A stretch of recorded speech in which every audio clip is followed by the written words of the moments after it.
બેફામ નબીરાઓને કાયદાનો પણ ડર નથી રહ્યો। અમદાવાદનો જ એક કિસ્સો સામે આવ્યો છે। વિડીયો વાયરલ થયો છે। અમરાઈવાડી અને ખોખરા વિસ્તારનો આ વિડીયો છે। ગાડી પર સ્ટન્ટ કરતા નબીરા દેખાયા।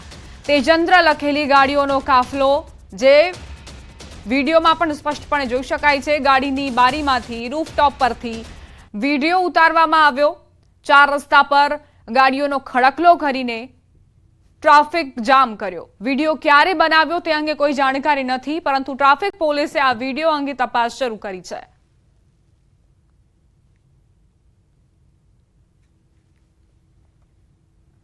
સમાચાર જૂનાગઢથી હવામાં ફાયરિંગનો વિડીયો સામે આવ્યો છે। રામ કટારા નામના શખ્સે આ ફાયરિંગ કર્યું। પોલીસે રામ કટારા સામે ફરિયાદ દાખલ કરી છે। અન્ય 2 શખ્સો સામે પણ ફરિયાદ નોંધવામાં આવી છે। આ યુવક જે બેખૌફ બનીને હવામાં ફાયરિંગ કરતો નજરે પડી રહ્યો છે, તેના મનમાં એવું હશે કે આ રીતે ફાયરિંગ કરીને તે રોફ જમાવશે, સોશિયલ મીડિયામાં પણ પોતાની ધાક જમાવશે, પરંતુ થયું તેનાથી વિરુદ્ધ। પોલીસની સામે આ વિડીયો આવતા જ પોલીસ એક્શનમાં આવી અને તેણે કાર્યવાહી કરી છે। અન્ય 2 શખ્સો સામે પણ ફરિયાદ નોંધાઈ છે અને આ ફાયરિંગ કરનાર યુવક સામે પણ ફરિયાદ દાખલ થઈ છે।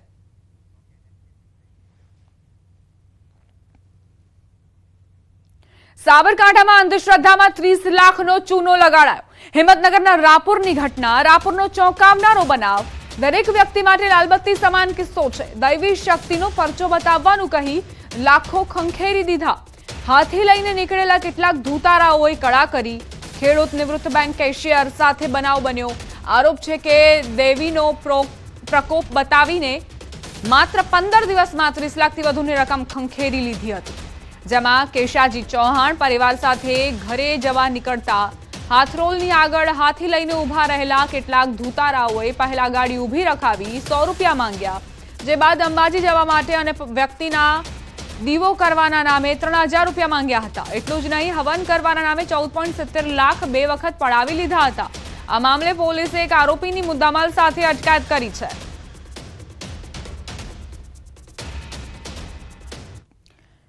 પાટણથી પણ આ જ પ્રકારનો કિસ્સો, પાખંડી ભૂવો આખરે પોલીસ ગિરફ્તમાં આવ્યો। ચાણસ્મામાં સગીરા સાથે દુષ્કર્મ કેસમાં ભૂવો પકડાયો। મહેસાણાના ઉચરપી ગામના ભૂવા પર આરોપ છે। સગીરાને બ્લેકમેલ કરી દુષ્કર્મ આચર્યું હતું। ભૂવો ભગાભાઈ ઉર્ફે ભુવાજી સામે ફરિયાદ દાખલ થઈ હતી। અગાઉ ભૂવાના અડપલાનો વિડીયો પણ વાયરલ થયો હતો। સગીરાની મરજી વિરુદ્ધ ભૂવાએ ધમકી આપી આચર્યું હતું દુષ્કર્મ। ચાણસ્મા પોલીસે ભુવાની અટકાયત કરી આગળની કાર્યવાહી હાથ ધરી છે।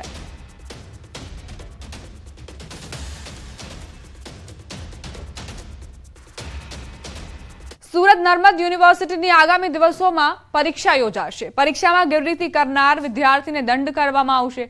યુનિવર્સિટીના કુલપતિએ કહ્યું, પરીક્ષામાં ગેરરીતિ કરતા વિદ્યાર્થીઓને ₹2500 થી 10,000 સુધીનો દંડ કરાશે। VNSGUમાં આગામી 14મી ઓક્ટોબરથી પરીક્ષાઓ શરૂ થઈ રહી છે, ત્યારે પરીક્ષા પહેલા જ વિદ્યાર્થીઓને કડક સૂચના અપાઈ। કુલપતિએ કહ્યું, હવે ફેક્ટની જગ્યાએ MPEC અમલમાં છે, જેના નિયમ ખૂબ જ કડક છે। એક્ટમાં PhDમાં થતી સાહિત્ય ચોરી રોકવા પણ સજાની જોગવાઈ કરાઈ। આવા કેસમાં યુનિવર્સિટી PhDની ડિગ્રી પરત લઈ શકે છે। સંવેદનશીલ બાબતો જે છે, જેને સ્ટ્રોંગ રૂમ કહેવાય છે, તે સ્ટ્રોંગ રૂમ પર પણ 24 કલાક એના કેમેરા રહેશે અને અહીંયાથી એનું રેકોર્ડિંગ ચાલુ રહેશે। આ ઉપરાંત જેટલા પણ પરીક્ષા ખંડો જે છે એનું પણ અહીંયા લાઈવ અમારી પાસે IPથી વ્યવસ્થા કરવામાં આવી છે, જેથી એની અંદર કોઈ પણ પ્રકારની ગેરરીતિ ન થાય। ST અમારી સલામત સવારીનું સ્લોગન તમે સાંભળ્યું જ હશે, પરંતુ જો 26 વર્ષથી ગામમાં ST બસ જ ન આવતી હોય તો સલામત સવારી કેવી રીતે કરે? વાત છે રાજકોટના ધોરાજીના ભૂખી ગામની, જ્યાં છેલ્લા 25 વર્ષથી ગ્રામજનોએ ગામમાં ST બસ જ નથી જોઈ। ભૂખી ગામથી દરરોજ 200 જેટલા વિદ્યાર્થીઓ ધોરાજી ભણવા માટે જાય છે। STની સુવિધા ન હોવાથી વિદ્યાર્થીઓ અને ગ્રામજનોને ભારે મુશ્કેલીનો સામનો કરવો પડે છે।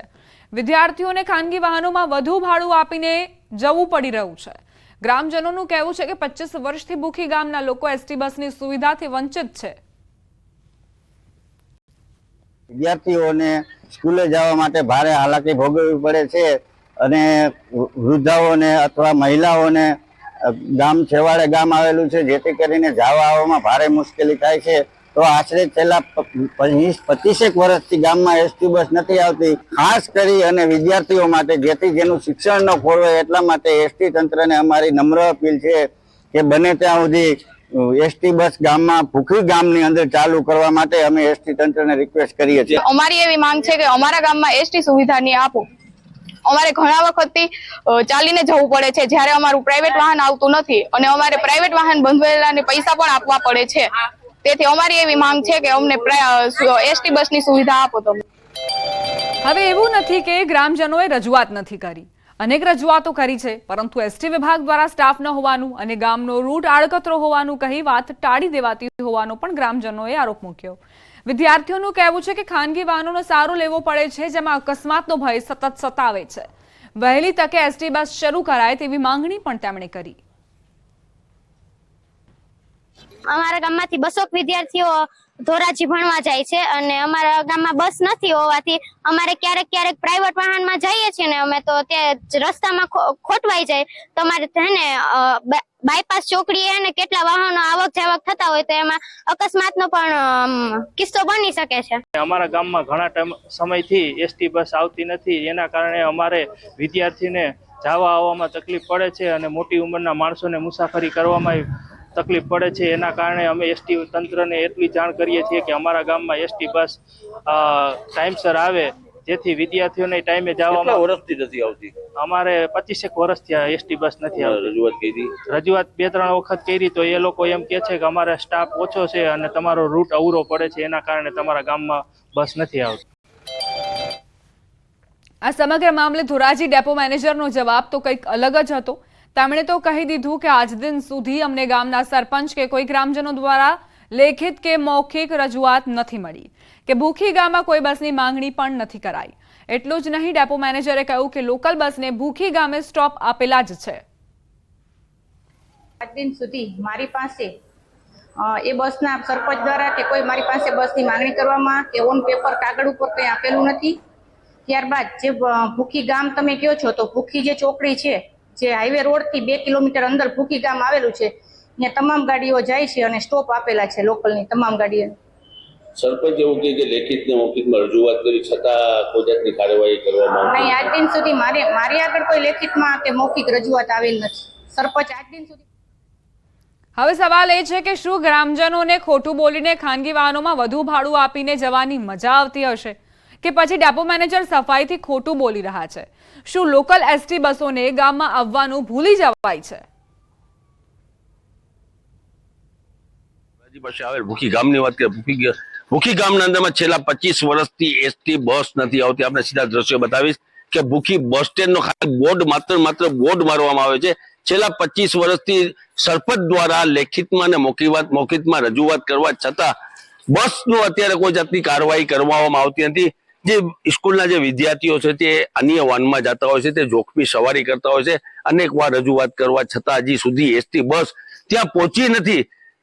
બીજી તરફ વાત કરવામાં આવે કે જે રીતે અધિકારી સાથે ન્યૂઝ 18 દ્વારા વાત થઈ, તો ત્યારે અધિકારી એવું કહી રહ્યા છે કે અમને 25 વર્ષથી અમને કોઈ જાતની ખબર જ નથી, કોઈ જાતની ઇન્ક્વાયરી કરવામાં આવતી નથી. સરપંચ દ્વારા લેખિતમાં અને મૌખિકમાં રજૂઆત કરવા છતાં એવું ડેપો મેનેજર એવું કહી રહ્યા છે કે અમને કોઈ જાતનો ખ્યાલ જ નથી, અમને કોઈ જાતની જાણ જ નથી. બીજી તરફ વાત કરી કે જે રીતે સિનિયર સિટીઝનો હોય છે તે ગામના અંદરમાં અટાણું કરવા જતા હોય ત્યારે મોટાભાઈ તકલીફનો સામનો કરવો પડે છે. અન્ય વાહન હોય છે, જ્યારે જે વિદ્યાર્થીઓ હોય છે, જે વિદ્યાર્થી અહીંથી સ્કૂલ જવા માટે ક્યારેક તો લેટ થઈ જતા હોય છે અને ચાલીને જતા હોય છે, અને જે વાહન જે અન્ય વાહન છે, વાહનના અંદરમાં બકરાની ગોળી વિદ્યાર્થીઓને ભરતા હોય છે, પણ વિદ્યાર્થીઓનું જોખમ પૂરેપૂરો હોય છે, છતાં કોઈ જાતની કાર્યવાહી એસટી દ્વારા કરવામાં આવતી નથી. અત્યારે તાત્કાલિક ધોરણે ગ્રામ્ય લોકો એવું કહી રહ્યા છે કે તાત્કાલિક ધોરણે આ બસ છે તે બસ શરૂ કરવામાં આવે તેવી માંગ કરી રહ્યા છે. મુના પગાડી, ગુજરાતી, ધોરાજી.